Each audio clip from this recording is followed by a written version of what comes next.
Hadirin jamaah salat maghrib rahimakumullah. Alhamdulillah, dengan izin Allah Subhanahu wa taala di malam hari ini Allah masih berikan kekuatan iman, Islam, ihsan, diberikan kekuatan istiqomah sehingga kita bisa bersama-sama menjalankan perintah Allah dan Rasul, yakni salat maghrib berjamaah. Semoga amal ibadah kita diterima oleh Allah Subhanahu wa ta'ala. Salawat dan salam untuk Nabi Muhammad sallallahu sallallahu alaihi wasallam biqaulina Allahumma shalli wa sallim wa barik alaihi. Hadirin jamaah sekalian rahimakumullah, ibadah kepada Allah Subhanahu wa taala di dalam syariatul Islam terutama adalah yang berada di dalam rukun Islam yang 5 itu ada ibadah dengan kekuatan lisan dan kekuatan hati, yaitu ibadah yang digelar dengan mengucap kalimat syahadat, dinyatakan kita masuk kepada agama Islam. Kemudian ada ibadah meliputi lisan, hati, dan juga arkan, artinya anggota tubuh secara menyeluruh. Ada aqwalun, ada af'alun, ada qalbiyah. Ada ibadah yaitu dengan kekuatan lisan, kekuatan hati, dan juga kekuatan badan yang dikenal dengan ibadah sholat. Sholat itu gabungan dari 3 unsur, yakni ada unsur lisani akhlak, ada unsur qalbi yaitu kekuatan hati, dan ada unsur af'al yaitu amal perbuatan, ruku, sujud, berdiri ketika kita banyak kemampuan. Kemudian ada ibadah yang dikenal dengan bil amwal, ibadah dengan menggunakan harta. Ibadah zakat itu adalah harta. Ada zakatul fitrah, ini juga menggunakan harta. Kemudian ada juga yang namanya ibadah mal ini dengan dikenal dengan sedekah tatawwu, yaitu sedekah sunnah. An Abi Hurairah radhiyallahu ta'ala anhu an-nabi sallallahu alaihi wasallam sab'atun yudhilluhumullahu fi dhillihi yawma la dhilla illa dhilluhu. Rasul sallallahu alaihi wasallam mengkhabarkan kepada kita bahwa ada 7 golongan, yang 7 golongan itu besok di akhirat di padang mahsyar akan mendapatkan tempat bernaung dari Allah Subhanahu wa taala. Di sini di antaranya yang akan mendapatkan tempat bernaung itu wa rajulun tasaddaqa bi sadaqatin fa'afaha hatta la ta'lamu shimaluhu ma tunfiqu yaminuhu mutafaqun. Di antara orang yang akan mendapatkan tempat bernaung di akhirat, ini di dalam penjabaran hadisnya saya baca juga dalam kitab Fadhailul Ibadah, mau sedekah sunnah ataupun sedekah wajib, ini diantaranya yang akan mendapatkan kemuliaan dari Allah Subhanahu wa taala, mendapatkan tempat bernaung pada saat di padang mahsyar. Di dalam hadis lain disebutkan adalah bahwa semua orang besok di akhirat adalah bernaung di dalam sedekahnya masing-masing. Berapa banyak kita melakukan sedekah, entah daripada sedekah yang wajib ataupun yang sunnah. Karena ketika Allah Subhanahu wa taala menceritakan dalam bab ini, bab ibadah dengan mal ini, ada ungkapan innamas shadaqatu lil fuqara'i wal masakin. Dan ini yang dimaksudkan adalah sedekah ini yang berlaku untuk yang namanya fuqara wal masakin. Ini adalah sedekah yang disebut sedekah wajib yang dikenal seperti zakat. Mau zakat mal atau zakat mawashi atau zakat tijarah, itu ketika kita mengeluarkan itu disebut adalah sedekah wajib. Jadi di Quran itu ada kata sedekah, ada yang hukumnya sunnah, ada yang hukumnya wajib. Nabi Muhammad SAW itu tertera di dalam kitab kitabnya orang Yahudi atau orang Nasrani. Kitabnya orang Yahudi itu kitab Taurat, kemudian kitab Injil. Ternyata Nabi Muhammad SAW itu ceritanya telah tertulis di dalam kitab tersebut. Di antara sifatnya Nabi, la yaqbalu shadaqah, ay la yaqbalu zakat. Bahwa Nabi Muhammad itu ciri-ciri kenabiannya hadirin tidak menerima zakat. Nabi Muhammad itu ciri-cirinya tidak menerima zakat. Ada seseorang, entah dia itu waktu itu beragama Nasrani ataupun beragama Yahudi, yang jelas dia membaca di dalam kitab tersebut ada nabi terakhir di antara sifatnya adalah la yaqbalu shadaqah, tidak menerima zakat. Dia cari itu hari, dicari. Yang nyari ini namanya adalah Salman Al-Farisi, orang Paris. Kemudian dicari, kemudian ketemu Nabi Muhammad, suka kumpul dengan para sahabat-sahabat, memberikan bimbingan. Akhirnya dia pengen buktiin yang terdapat di dalam kitab tersebut. Dia kerja keras, ngumpulin harta. Setelah dia dapetin, nemuin Nabi, dia belum pengen masuk Islam, pengen pembuktian dulu. Nemuin Nabi, setelah ketemu dengan Nabi, dia menyatakan, ya dia tak pakai dia Nabi Muhammad, ya Muhammad. Hadhihi shadaqatun minni ilaika. Ini adalah sedekah, artinya ini adalah zakat dariku untukmu. Nabi Muhammad ketika mendengarkan kalimat hadhihi shadaqah minni ilaika, dariku untukmu. Jadi Nabi Muhammad nggak sampai nyentuh hadiah tersebut, nggak sampai kemudian langsung memberi imbauan kepada sahabat yang ada di sekitarnya, kemudian terimalah zakat itu, wa yanqasimu ilal fuqara wal masakin, atau disebut di dalam 8 golongan yang ada dalam surat At-Taubah. Innama shadaqatu lil fuqara wal masakin wal amilina ala qulubuhum wa fil riqab, sampai akhir. Jadi tidak sampai Nabi Muhammad menerimanya, langsung itu bagi-bagi kepada orang yang berhak terima. Kemudian dia, benar berarti yang ada di dalam kitab ini benar. Ini orang yang disifati oleh dalam kitab Taurat atau dalam kitab Injil. La yaqbalu shadaqah, tidak menerima shadaqah. Artinya tidak menerima zakat. Kemudian tanda yang kedua adalah disebutkan Nabi itu di dalam kitab itu adalah yaqbalul hadiah. Yaqbalul hadiah. Hadiah itu hadirin sama dengan sebutan sedekah sunnah. Hadiah ini sama dengan sedekah sunnah. Kemudian pengen bukti, benar nggak Nabi Muhammad itu? Ya, terima hadiah. Dia kerja keras lagi cari uang untuk bawa hadiah untuk Nabi Muhammad.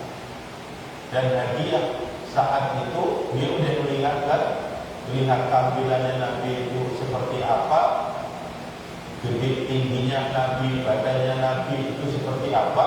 Nah, dia terus pakaiannya Nabi seperti apa. Kemudian dia ngumpulin duit. Setelah dapat, dibeliin baju yang seperti yang biasa dipakai Nabi. Terus dia udah mengira-ngira ukurannya, insya Allah dengan begini sudah pas, daripada tingginya, lebarnya dan seterusnya. Kemudian dia temuin lagi Nabi Muhammad SAW. Setelah temuin dia bilang, ya Muhammad, hadhihi hadiyatun minni ilaika. Muhammad, ini adalah hadiah dariku untukmu. Kemudian Nabi Muhammad terima, langsung diterima lagi. Kemudian Nabi Muhammad ketika terima itu, ya, diciumin hadiah itu, ditaruh ke kepalanya, nyenengin bahwa dia diberi hadiah itu gembira, senang, bahagia. Ya. Kemudian setelah dipegang oleh Nabi, dia masih ingin melihat satu lagi karena di dalam kitab itu terdapat ada 3. Satu, Nabi Muhammad itu gak menerima zakat. Yang kedua, Nabi Muhammad itu menerima hadiah. Yang ketiga, di antara kedua budak belakang ini ada bulatan kecil. Kalau mungkin kayak kita, kayak mungkin jenisnya kayak apa? Kok gitu ya. Tapi itu bukan satu kekurangan, tapi itu tanda kenabian. Baina katifaihi alat. Di antara kedua pundaknya Nabi ini ada tanda-tanda kenabian. Jadi pengen buktiin dulu, pengen bukti. Akhirnya setelah dia itu memberi hadiah diterima oleh Nabi, dia ngomong, dia gak nyebut Nabi Muhammad, betapa senangnya aku, betapa bahagianya aku kalau hadiah yang aku berikan itu langsung kamu pakai. Jadi dia sebenarnya pengen lihat ini, lihat punggungnya Nabi itu ada atau enggak. Ternyata Nabi Muhammad SAW juga memberi kebahagiaan kepada orang yang memberi hadiah. Ya baik, aku pakai. Kemudian Nabi pergi dari tempat itu, perkumpulan itu, nyari tempat yang rindang, banyak pepohonan gitu, ya. Kemudian kan orang laki itu auratnya kan baina surah wa rukbah. Dan juga Nabi masih menggunakan pakaian dalam juga. Jadi ketika dia mengganti pakaian umpama gamis juga mudah. Akhirnya apa? Dia mencoba ketika Nabi Muhammad mencari tempat untuk mengganti pakaian itu, kemudian dia mencoba melihat posisi di belakang Nabi Muhammad. Ternyata di belakang ini benar, sampai akhirnya dia menyatakan, ya Muhammad anta nabiyyu akhir zaman. Bahwa itu adalah Nabi terakhir. Kemudian orang tersebut, ya Nabi Muhammad tadi, kok kamu tahu? Ya. Kemudian baru cerita bahwa aku yang pertama datang dengan membawa sedekah zakat. Saya kepingin tahu karena aku dapatin sebuah keterangan bahwa engkau adalah Nabi terakhir, di antara sifatnya la yaqbalu zakat. Yang kedua, bahwa engkau adalah seorang Nabi terakhir di antara yaqbalu hadiah. Hadiah itu sedekah sunnah. Ya. Sedekah sunnah. Jadi bukan sedekah wajib. Kemudian yang ketiga, bahwa di antara kedua bumbakmu itu ada bulatan kecil, itu adalah sebagai tanda kenabian.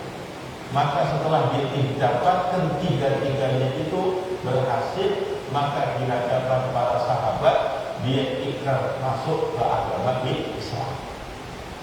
Dia termasuk menguasai dalam kitab Taurat ataupun kitab ini.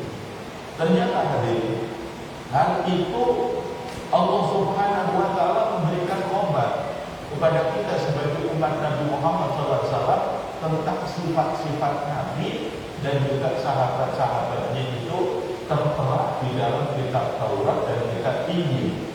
Walaupun kita tidak pernah nengok untuk membaca, tapi Allah menyebutkan Muhammadur Rasulullah walladzina ma'ahu asyidda'u 'alal kuffar ruhama'u bainahum tarahum ruk'an sujjadan yabtaguna fadlan minallahi wa ridwana simahum fi wujuhihim min athari sujud dzalika mathaluhum fit Taurat wa mathaluhum fil Injil. Nabi Muhammad itu cinta kasih kepada orang Islam yang begitu luar biasa. Nabi Muhammad tegas terhadap kemusyrikan, kekafiran. Artinya hidup Nabi Muhammad dalam nuansa manusia menyekutukan Allah, tapi Nabi Muhammad tidak pernah condong terpengaruh dengan kehidupan mereka. Di zaman Nabi Muhammad kekafiran di mana-mana, Nabi Muhammad juga tidak pernah terpengaruh dengan kekafiran. Kemudian Nabi Muhammad bersama dengan para sahabatnya terlihat sujud rukuk bersama-sama, artinya sholatul jamaah di sholatul maktubah, melaksanakan sholat lima waktu dengan berjamaah. Kemudian kisah itu terungkap, kisah itu tertulis, kisah itu ya, diabadikan di dalam kitab Taurat dan kitab Injil. Cuman kita kan nggak pernah mempelajari. Tapi apa yang dinyatakan oleh Allah itu kebenaran. Ya. Tidak ada ungkapan yang paling benar kecuali dari Allah Subhanahu wa Ta'ala. Ya. Hadirin jemaah sekalian rahimakumullah. Kemudian yang tadi disebutkan ada 7 golongan yang nantinya akan diberikan tempat bernaung di hari kiamat, yang disebutkan secara lengkapnya kalau dihitung dari awal adalah yang pertama Al-Imamul Adil. Imamul Adil itu kita semua termasuk imam. Seorang suami itu imam. Kita harus adil. Adil kepada Allah Subhanahu wa Ta'ala, adil kepada Rasul sallallahu alaihi wasallam, adil kepada diri kita sendiri, adil kepada keluarga kita. Kita harus adil. Adil itu apa? Meletakkan atau memberikan hak kepada orang-orang yang berhak. Kita punya hak. Hak kita apa? Sebagai manusia diperintah oleh Allah untuk ibadah. Kemudian kita jalan ibadah. Itu adalah menjadi orang yang adil. Kemudian kita adalah sebagai seorang imam, pemimpin rumah tangga yang Allah perintahkan, ya ayyuhalladzina amanu anfusakum wa ahlikum naro, jaga dirimu, jaga keluargamu dari api neraka. Di mana menjaga diri kita, keluarga kita dari api neraka? Bidin, yaitu dengan mengamalkan agama. Ketika kita sudah mengamalkan agama seperti ini, hadirin, Nabi Muhammad menyatakan itu udah tanda kebaikan, tanda keselamatan bagi kita. Kita udah diberi oleh Allah hidayah, berpegang dalam agama Islam. Kemudian kalau dipegang agama Islam ini, dijaga agama Islam itu hingga sampai akhir hayat ini. Allah tidak ridho kalau kita itu wafat, lepas, mati, terpisah hidup kita dengan kehidupan dunia ini dalam keadaan selain menetapi agama Islam. Jadi Allah menyatakan wala tamutunna illa wa antum muslimun. Jangan sampai kita mati kecuali dalam keadaan Islam. Mati itu termasuk hak prerogatif apa? Allah. Ada kematian, ada rezeki, ada jodoh, ini hak prerogatif Allah. Tapi kenapa Allah itu melarang kita mati kecuali dalam keadaan Islam? Artinya ayat itu memberikan satu pemahaman pegang agama Islam sebaik-baiknya hatta yaqiyatal yaqin. Sampai kematian kita itu datang. Kudu pegang sebaik-baiknya ya. Dalam keadaan Islam, Allah menentukan wafat, insya Allah wafatnya husnul khotimah. Itu yang paling utama. Kemudian yang kedua adalah wasyabun nasa'a fi ibadati rabbih. Seorang anak muda tumbuh berkembang ahli ibadah kepada Allah Subhanahu wa Ta'ala. Kita belajar dari masa muda sampai saat ini, belajar istiqomah ibadah kepada Allah Subhanahu wa Ta'ala. Ini nanti dapat kemuliaan pada saat nanti di akhirat. Wa rajulun qalbuhu mu'allaqun bil masajid. Kemudian seorang laki-laki yang hatinya terpaut dengan masjid. Artinya apa? Dengan ibadah kepada Allah. Masjid itu tempat kita bersujud, tempat kita untuk ibadah kepada Allah Subhanahu wa Ta'ala. Hati kita selalu bersambung dengan masjid. Ada yang sering kita ceritakan, ada seorang wanita. Wanita itu senang bersihin masjid. Dia senang bersihin masjid. Dan bahagia banget. Suatu ketika ada anak-anak muda melihatin orang ini sepuh bersihin masjid. ayo kita bersihin dulu biar orang Seto itu nggak terlalu capek. Setelah dia dibersihin oleh anak muda-muda ini, dia datang justru menangis.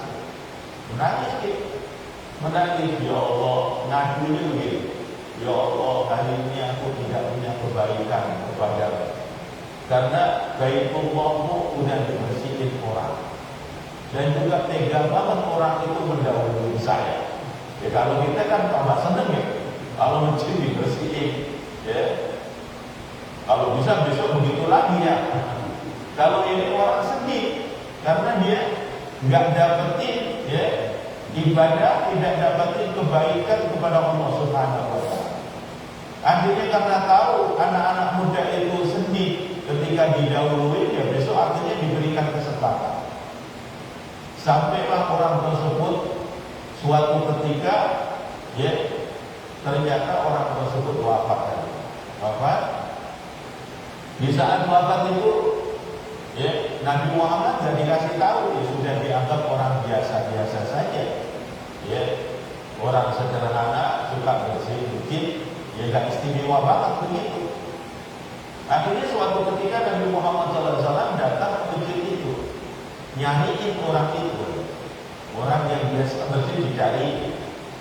Setelah dicariin, orang-orang masih berkata, ya Rasulullah, orang tersebut sudah wafat.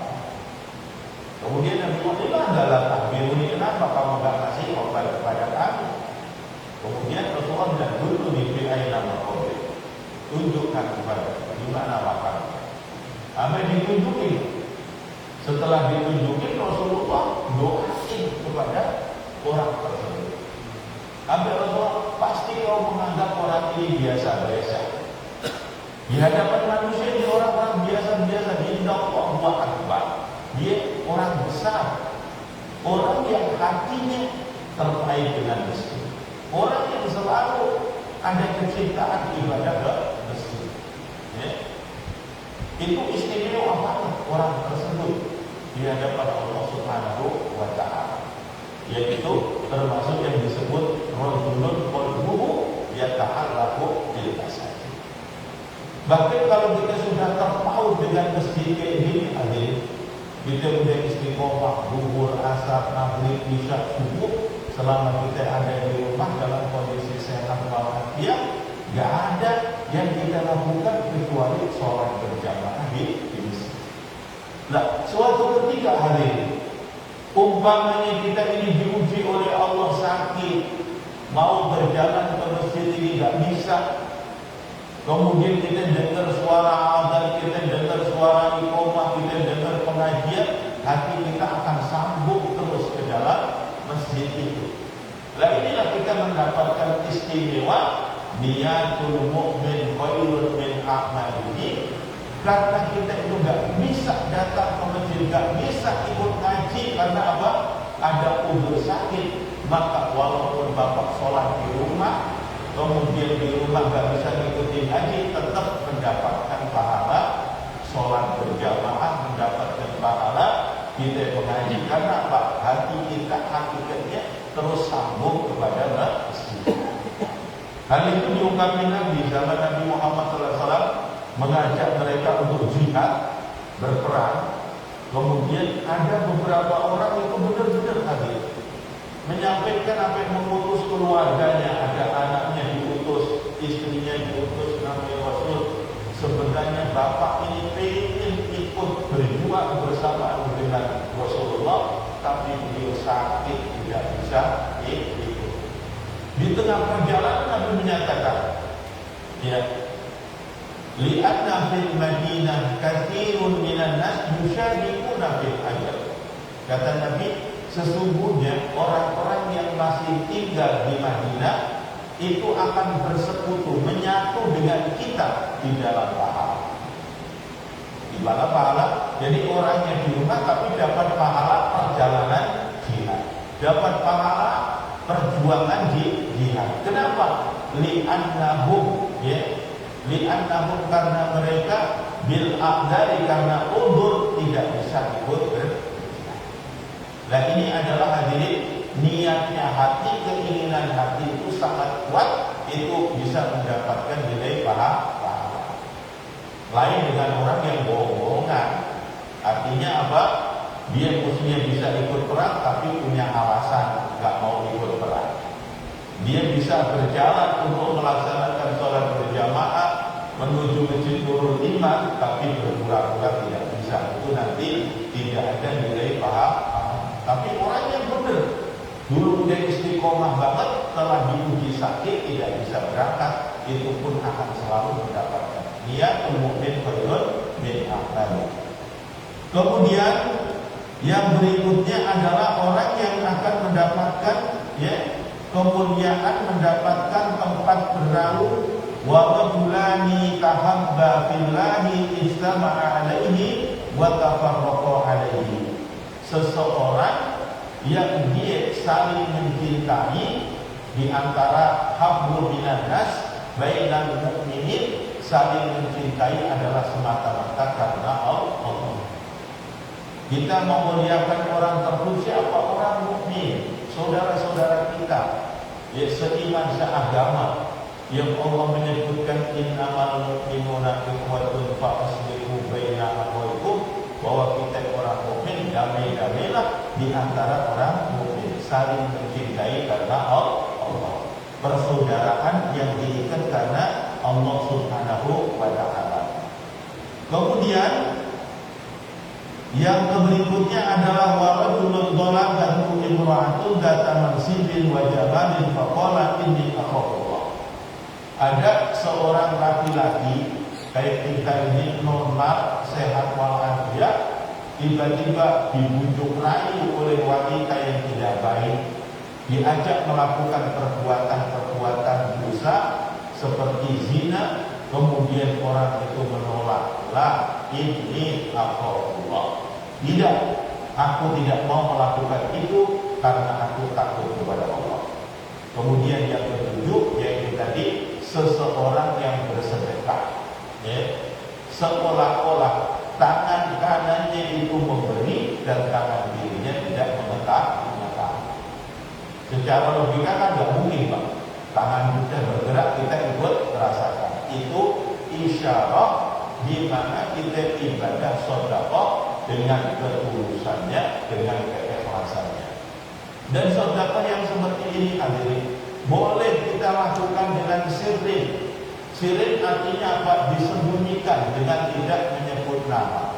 Boleh juga kita sedekah bil jahrin, dengan terus terang, kemudian dengan kita menjaga kekuatan hati kita. Nabi Muhammad SAW pernah menampakkan satu sedekah, yaitu ketika beliau sholat asar. Sholat asar, habis sholat asar, biasanya beliau zikir al-maktub yang diajarkan oleh Nabi kepada kita juga.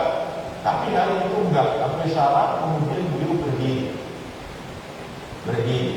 Kemudian setelah berdiri beliau pulang, enggak lama beliau balik lagi ke imaman lagi, karena rumahnya Nabi kan gandeng dengan masjid. Kemudian ketika itu Nabi balik lagi, pasti kalian bertanya-tanya kenapa aku tadi pulang, kemudian saya balik lagi. Kami itu dia ada niatan bersedekah. Boleh dikatakan dari pagi mungkin, kemudian kelupaan. Maka tadi kebetulan ingat, maka segera aku lakukan. Terus Nabi Muhammad menyuruh seseorang untuk membagi-bagikan sedekah. Artinya apa? Sedekah jahriyah juga boleh, sedekah sirriyah juga boleh. Yang terpenting penataan di dalam hati kita dengan ketulusan dan keikhlasan.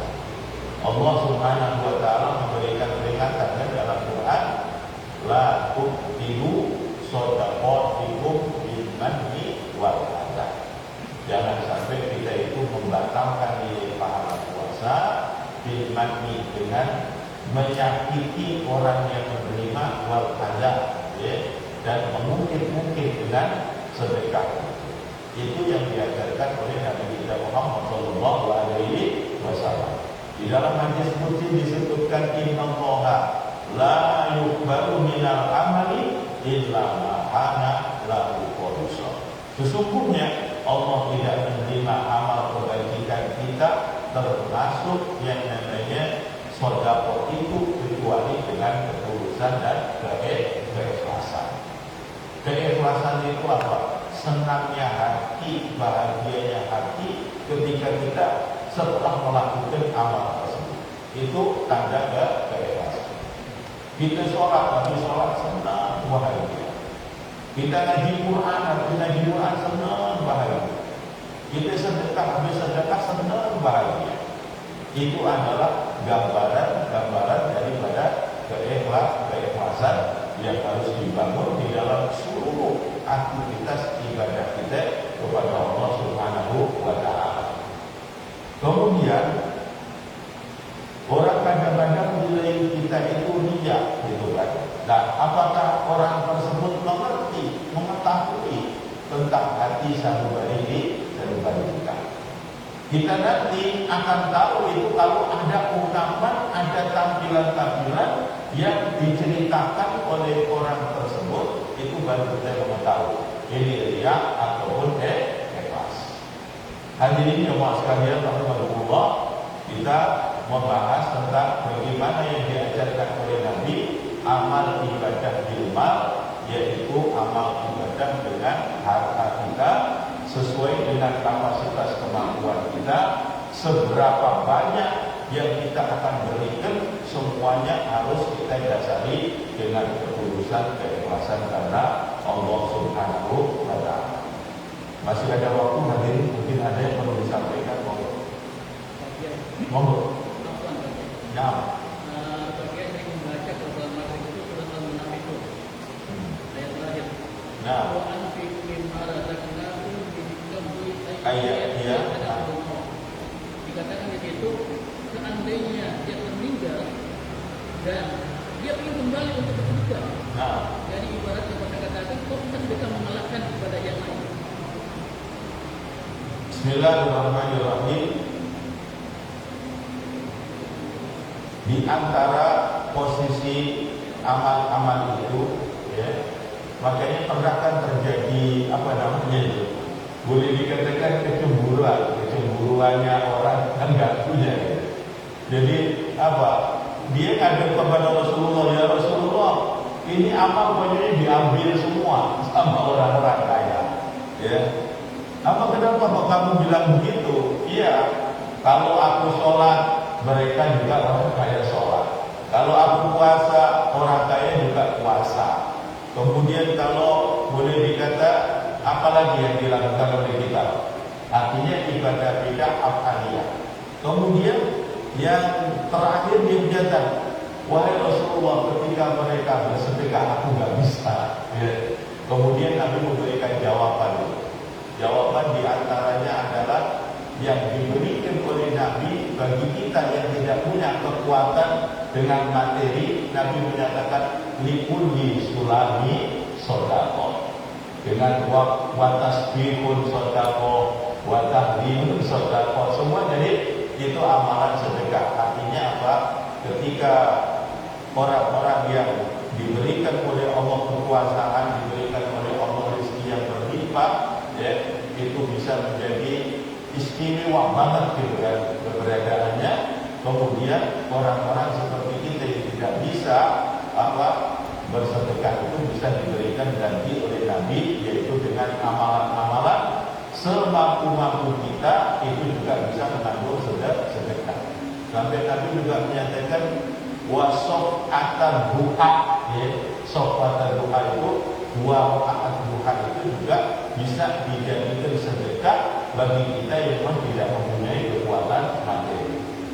Dan kisah yang di dalam Quran itu adalah penyesalannya orang-orang yang pada saat di dunia ini, ya, di dunia ini diberikan oleh Allah materi, diberikan oleh Allah kehidupan, tapi dia tidak pernah menggunakan materi itu di dalam kebajikan atau digunakan sedekah. Makanya ungkapannya seandainya, gitu kan, seandainya dia akan diberikan kesempatan lagi, dia pengen sedekah. Jadi memang apa? Ibadah syahwat ini hadir. Si ibadah yang namanya seorang pemberi itu, orang yang dermawan itu sangat tinggi nilainya di sisi Allah Subhanahu wa taala. Maka sampai disebut as-saqiyyu qaribun minallah, qaribun minal jannah, wa qaribun minan nas, ba'idun anin nar. Itu dari keistimewaan. Kemudian juga dalam doanya Nabi itu dalam doa bilang gini, Allahumma ja'al yadil ulya bil qita wa la ja'al yadil sufla bil qista. Ya Allah, jadikan tanganku ini tangan di atas tangan yang memberi dalam mengampunan nas.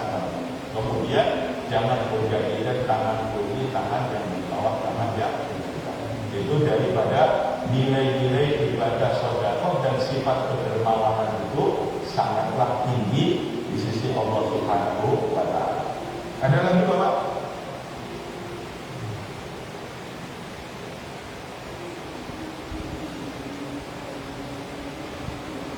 Cukup? Bismillahirrahmanirrahim. Alhamdulillahirabbil alamin.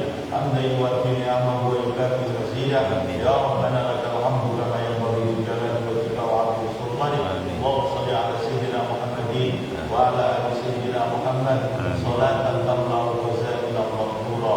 Ighfir lana wa lil mu'minina farajan farahan wa surura wa 'ala alihi wa sahbihi ajma'in. Allahumma la tad'a fi majlisina hadha dhanban illa ghafarta wa la hamman illa farajta wa la maridan illa shafaita wa la daynan illa qadaita wa la hajatan min hawaiji dunya wal akhirah illa qadaitaha wa yassartaha ya arhamar rahimin. Allahumma ighfir lana wal muslimin warhamna wal muslimin wa afina wal muslimin wa aghfirna wal muslimin bina iyahum fil masalih fid dunya wal din. Allahumma ya qadiyal hajat qadiyal hajat qadiyal hajat qadiyal hajat amin. Qadiyal hajat bina ya Allah hajatul muslimin fi hadzal masjid nurul iman. Allahumma ansurna hadhihi ridwan wa alayhi wa amitana bil asrar allati mawjadna alayhi. Amin. Rabbana atina fid dunya hasanah fil akhirati hasanah wa qina adzabannar. Amin. Sallallahu alaihi wa sallam. Alhamdulillahi rabbil alamin. Assalamualaikum warahmatullahi wabarakatuh. Waalaikumsalam warahmatullahi wabarakatuh.